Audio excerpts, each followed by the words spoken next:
Welcome to the Toffee Blues, your source for all things Everton, and welcome to my match reaction to Everton 1, Spurs 1. Everton salvage a point late on against Spurs in what was a very grim match in almost every way, let's be honest. A draw was probably the right result because neither team deserved to win it. Both were really poor today. Okay, we rescued the draw late on, but let's not mask it. It was a bleak day for us today. Andre Gomes has suffered what looks like another horrific leg break to an Everton teammate, which could really cause us some serious issues with him absent from the team now surely for the rest of the season. The only positive to maybe come from the injury was that it seemed to instill a bit more fight in the lads, and we eventually broke through in the 97th minute with a great header from Cenk Tosun, who may well be able to use that goal as a means of fighting his way back into the team, having not featured much at all this season so far. The fact of the matter is, though, why does it take such an atrocious incident to get the players up for this game? That was the most worrying thing of all for me today.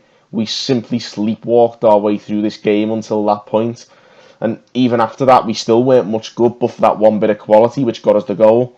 Considering the position we're in right now, how dare these players walk around the pitch at Goodison thinking that is acceptable? And that is the key word, walk, because I don't see enough players running, fighting for every tackle. I don't see players really giving 110% for the shirt. I don't think they're barely giving 50 at this point. I just really wasn't happy with the work ethic today, and that kind of lazy, half-hearted approach was the reason we conceded today, I think. Alex Iwobi's careless pass gifted Spurs the ball to go and score.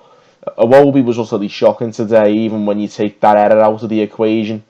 To be honest, you could probably point fingers at anybody other than Tom Davies and the centre-backs today.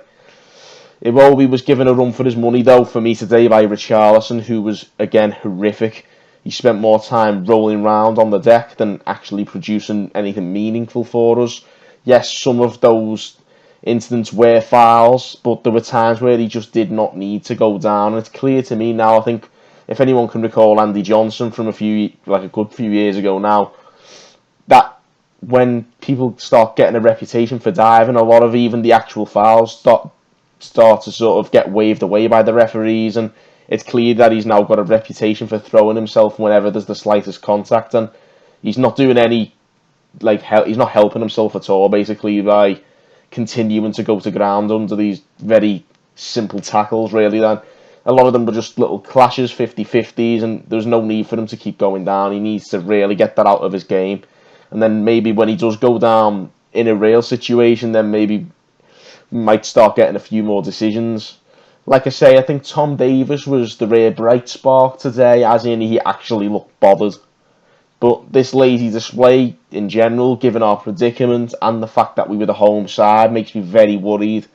We're going to be in for a real relegation scrap this season because we've still got to face 4 of the big 6, and we could be in the relegation zone as soon as next week if we get beat. And that looks very likely even against Southampton on this evidence. For me, that Southampton game, win, draw or lose, it has to be Silva's last now. We've got an international break after the Saints game to appoint a replacement, and for me, Marcel Brands should already have one eye on what managers are available to us right now. We don't want to become a sacking club. We've sacked too many managers. We don't like doing it, but more importantly, we've got to put it out there that we're not going to accept these low standards, and we don't want to be a sacking club, but most of all, we don't want to be a championship club, because that could be very possible come next season if we don't get a grip. If the club hierarchy as much as gives a damn about our proud, unblemished Premier League status, they will sack Marco Silva next week after the Southampton game. What we've seen today, and in many of the recent games, basically every game bar West Ham really, has been utterly unacceptable. And the obvious question keeps coming up, who do we get instead? Well, let's be honest, there has to be a better manager available who can coax more out of these players. There's quite a bit of talent there, and there's clearly potential for this team to click into gear, but I just don't think Marco Silva's getting enough out of them, and there's certainly more passionate managers out there, that's for sure. This performance, okay, we didn't get beat, but we should be doing better in home games than just not getting beat. This performance was nauseating and reflective, I think, of the dour figure that Marco Silva cuts on the touchline every game now. I've reached the end of my tether in case it wasn't already obvious with Marco Silva, and I'm almost certain on it now that he's got to go.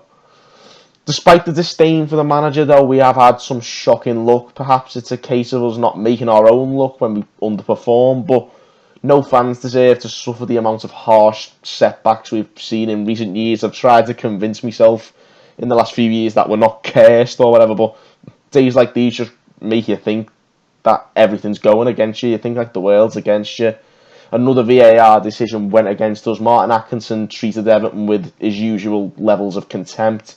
And of course, there was the horrid injury to Andre Gomes, which, if you look back on it now, that's our third player while playing for Everton to break their leg in just 2.5 years. Well, Coleman done it for Ireland, and of course, James McCarthy did as well while playing for Everton. So there's not many sides who've seen 3 of their players break their legs in as many years. It's really sickening to see, and it's just a real shame. What matters in this case more than anything, of course, is Andre's well-being. It's really sickening, not just for the team, because we will find it harder without him, but for him as a person as well. Of all people, he does not deserve to suffer that kind of setback in a team generally looked upon with indifference most of the time by our fans.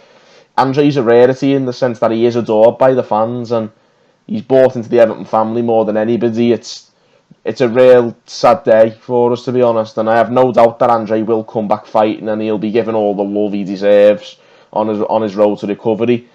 And that is the most important thing at the end of the day. All the best wishes in the world to Andre Gomes for a speedy recovery.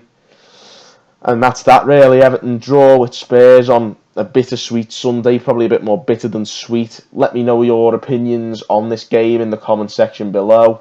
Give the video a like, subscribe to the channel as well, and thank you again, guys, for watching on the Toffee Blues.